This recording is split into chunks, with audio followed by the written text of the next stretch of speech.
Now, the National Review says Scott is pivoting toward the right, and the crowd loved it, but he is also drawing flack from some for his comparison of union activists and ISIS. Let's take a listen. You know, as a kid, I grew up loving history.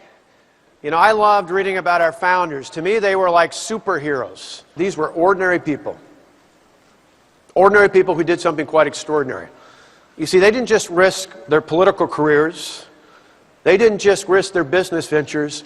These were people who literally risked their lives for the freedoms we hold dear today, right? Moments like that remind me that what makes America great, what makes us exceptional, what makes us arguably the greatest country in the history of the world, is that in moments of crisis, be it economic or fiscal, be it military or spiritual, there have been men and women throughout our history who have stood up and made decisions that think more about the future of their children and their grandchildren than they did about their own political futures. Ladies and gentlemen, here tonight, this is one of those moments in American history.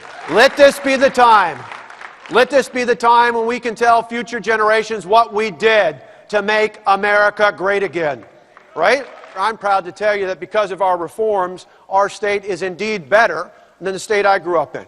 We took on the powerful special interest in Washington, and we returned the power back into the hands of the hardworking taxpayers. They didn't like that. They tried to recall me. They made me their #1 target, but in the end, we showed that we can fight and win for the hardworking taxpayers. Because of that, in our state, we don't have seniority or tenure anymore. We can hire and fire based on merit. We can pay based on performance. We can put the best and the brightest in our classrooms, and we can keep them there. And you know what? It's working. It's working. Our school scores are better. Our ACT scores are second best in the country. Our graduation rates are up over the past 4 years. Our reading scores are up over the past 4 years because we put the power back in the hands of the hardworking taxpayers and the people they elect to run their school boards.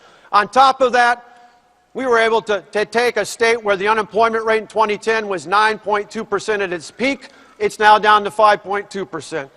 Now, up the way there in Washington, we have a president who measures success in government by how many people are dependent on the government. We should measure success by just the opposite, by how many people are no longer dependent on the government.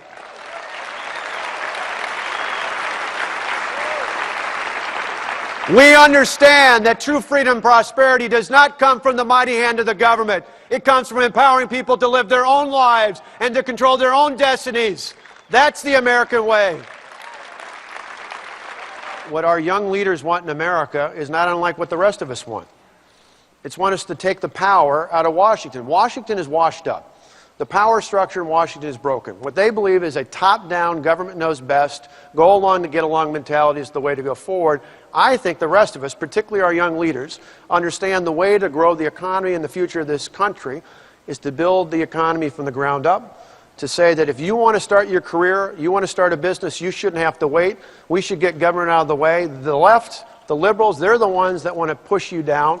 They're the ones that want to tell you to wait your turn. They're the ones that want to say you can't do it till you go through multiple layers of permits and other things. We should be the ones that spend a very open message to say, in America, you want to live the American dream, we're going to make it as easy as possible to do. I think that resonates not only with young people, I think that resonates with all freedom-loving people in this great country.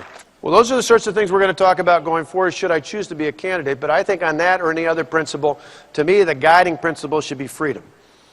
To me, the more free you make things, the more things you open, kind of in light of the question you just asked, I think not only young Americans, but all of us, we want a free and open society. We want to have the government out of the way. We want to make it as easy and accessible as possible, and that's what we're going to do in any decisions going forward, should we choose. My lawyers love that when I say to it, is we're exploring a campaign, should we choose to run for the highest office in the land. I think arguing about how low wages are is a faulty argument. I think in my state and across this country, we need to talk about how we can lift up people with the education and the skills that they need to succeed at jobs that pay 3 or 4 or 5 times the minimum wage. I'll let the left worry about how low they want people to be. I want to have everyone in this country be able to live their piece of the American dream, get the government out of the way, and help them get the skills they need to support their families going forward.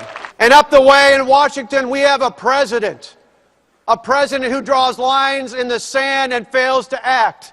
A president who calls ISIS the JV club, who calls Yemen a success, and who calls Iran a country we can do business with, and to add insult to injury, whose former Secretary of State actually gave a reset button to the Russians. A reset button. We need a leader in America who stands up and realizes that radical Islamic terrorism is the threat to our way of life and to all freedom-loving people around the world. We need a president, a leader, who will stand up and say, we will take the fight to them and not wait till they bring the fight to American soil for our children and our grandchildren. You know, the interesting thing, sometimes people in the media don't understand that as a governor, I actually get a threat assessment from the FBI and from my adjutant general. And without divulging confidential information, I would tell you for years I've been concerned about that threat, not just abroad, but here in American soil. You've already seen some of the reported stories about what we see in the Twin Cities and some of the issues there. I think it is clear.